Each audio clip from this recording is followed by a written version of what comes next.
ہمارے ہاں سیرت کے جلسے تو آج کل ہوں گے، بے شمار ہوں گے، ہر جگہ ہوں گے. ہوتا کیا ہے؟ آپ کی عظمت بیان ہو رہی ہے، آپ کی کالی کملی کا تذکرہ ہو رہا ہے، آپ کی سرمئی آنکھوں کا حسن بیان کیا جا رہا ہے، آپ کی زلفوں کی یہ ہے، یہ تو نہیں ہے، اس میں کوئی شک نہیں.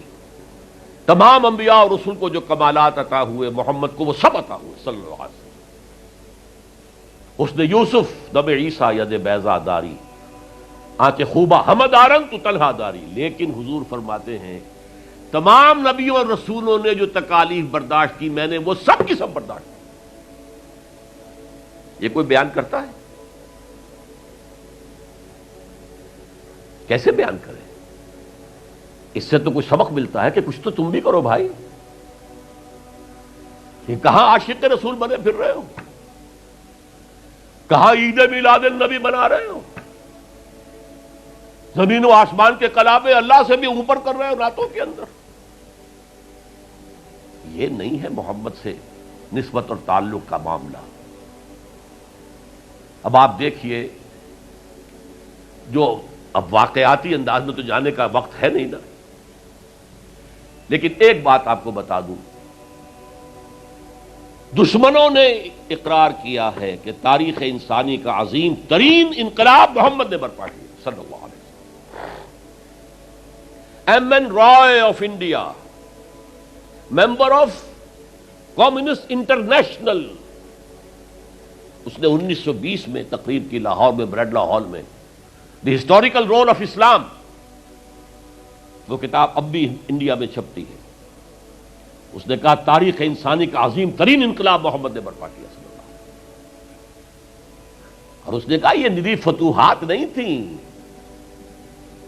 فتوحات تو سکندر نے بہت کر دی تھی، اٹیلا نے بہت کر دی تھی، چنگیز نے بہت کر دی تھی. وہ بروٹ فورس تھی، وہ وحشی قوت تھی. اور محمد کی فتوحات اور ان کی امت کی فتوحات سے نئی تہذیب دنیا میں آئی، نئی روشنی دنیا میں آئی، نئے علوم ایجاد ہوئے، دنیا منور ہو گئی. بہت عمدہ کتاب ہے ہسٹوریکل رول آف اسلام. 1980 کے قریب کتاب چھپی امریکہ میں، دی 100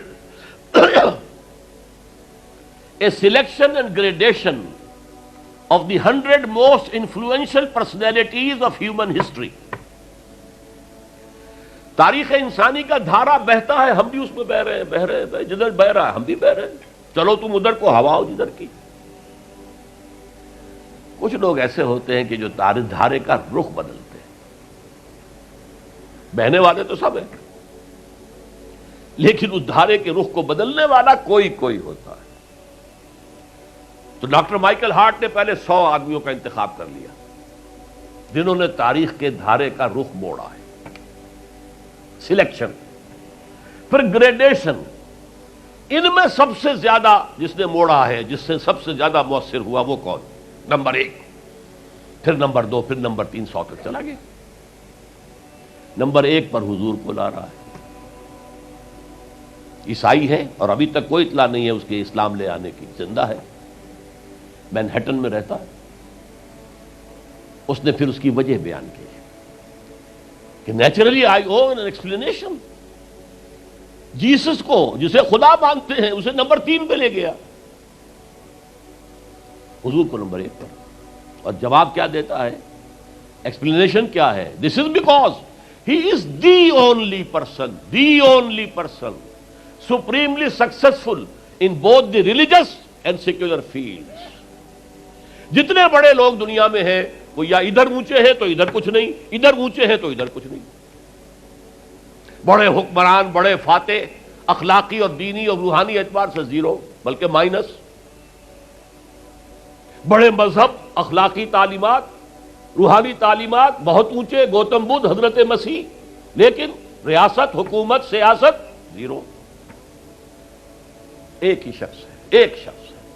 کتنی بڑی سچائی اس کے قلم سے نکلی ہے. دی only person supremely successful in both the religious and the secular fields. بہرحال یہ سمجھیے کہ تکمیل رسالت کا یہ مرحلہ ہے، یہ مظہر ہے۔ اگر حضور نے اس کو قائم کر کے نہ دکھایا ہوتا تو کہا جا سکتا تھا کہ ٹھیک ہے جی نظام تو بڑا اچھا ہی ہے، لیکن یہ انہونی بات ہے، بھلا کوئی بات ہے؟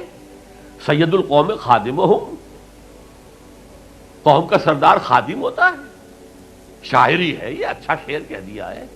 لیکن محمد نے وہ نظام قائم کیا جہاں ابو بکر اور عمر خادم تھے، چٹائیوں پر بیٹھتے تھے، پیوند لگے ہوئے کپڑے پہنتے تھے، رات کو گشت کے دوران کسی عورت کے کراہنے کی آواز آئی ہے، پتہ کیا، معلوم ہوا کہ درد ذہ میں ہے اور کوئی اٹینڈ کرنے والا نہیں ہے، فوراً گھر گئے، اپنی بیوی کو لے کر آئے، فرسٹ لیڈی، اور اس نے مڈ وائف کا کام کیا ہے۔ ایک اور جگہ دیکھا بچوں کو رونے کی آواز آئی، پوچھا کیا ہے؟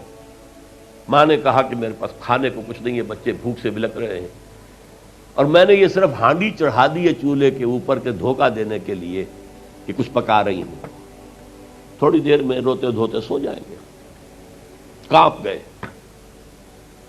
بیت المال، وہاں سے ایک بوری آٹے کی لی، اپنے کندھے پر، غلام سے کہا میرے کندھے، اس نے کہا میں نہیں چلتا ہوں حضرت۔ نہیں، قیامت میں تم میرا بوجھ نہیں اٹھا سکو گے۔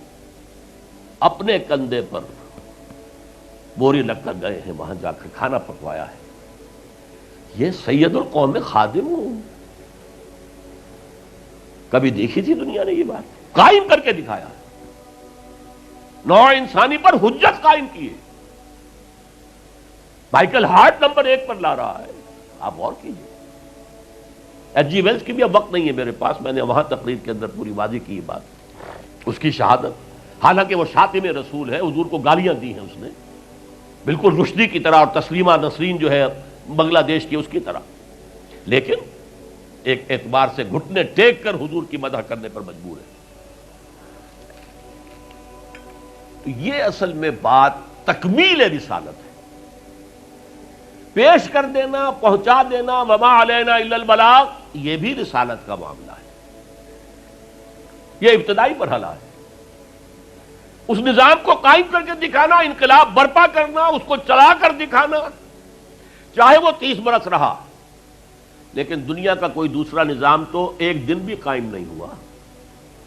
جس ڈیموکریسی کا خواب والٹیئر اور روسو نے دیکھا تھا، ایک دن کے لیے بھی نہیں آئی۔ یہ تو کیپٹلسٹ کی ڈکٹیٹرشپ ہے جسے جمہوریت کہا جا رہا ہے۔ جمہوریت کہاں ہے؟ اس نے dictatorship of the capitalist. Billionaire نہ ہو تو آپ الیکشن کیسے لڑیں گے؟ عام آدمی الیکشن لڑ لے گا۔ دیو استبداد جمہوری قوام پائے کو، تو سمجھتا ہے یہ آزادی کی ہے نیلم پری؟ ہم نے خود شاہی کو پہنایا ہے جمہوری لباس، ابلیس کا ایک مشیر کہہ رہا ہے، ہم نے خود شاہی کو پہنایا ہے جمہوری لباس، جب ذرا آدم ہوا ہے خود شناس و خود نگر۔ آدمیوں میں اپنے حقوق کا ذرا احساس، اور یہ احساس محمد نے پیدا کیا صلی اللہ علیہ وسلم۔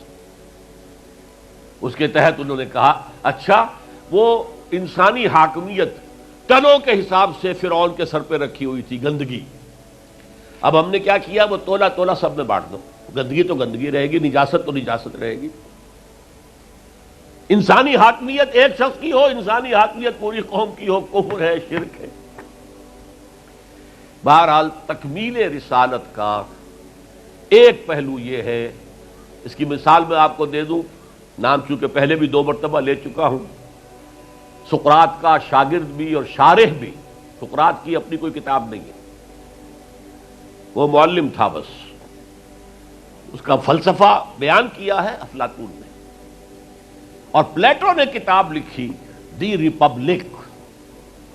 اب دیکھیے آج سے 2500 سال پرانی کتاب ہو گئی، حضرت عیسیٰ سے 300-400 برس پہلے، کتاب اتنی زوردار ہے آج تک زندہ ہے، ورنہ کتابیں ختم ہو جاتی ہیں، وہ تو کوئی زوردار کتاب ہو تو زندہ رہے گی۔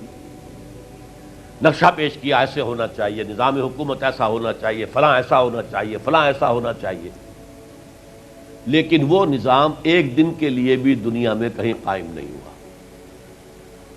لہذا اسے کیا کہیں گے؟ یوٹوپیا ہے، ایک خیالی جنت ہے۔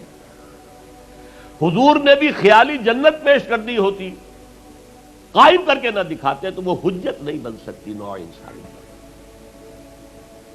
تکمیل رسالت، نہ حضرت ابراہیم کے ہاتھوں کہیں نظام قائم ہوا، حالانکہ ابو الانبیاء، خلیل اللہ، امام الناس، انی جاعلک للناس اماما واتخذ اللہ ابراہیم خلیلا، نظام تو نہیں بنا، نہ موسیٰ کے ہاتھوں نہ عیسیٰ کے ہاتھوں علیہم الصلوۃ والسلام۔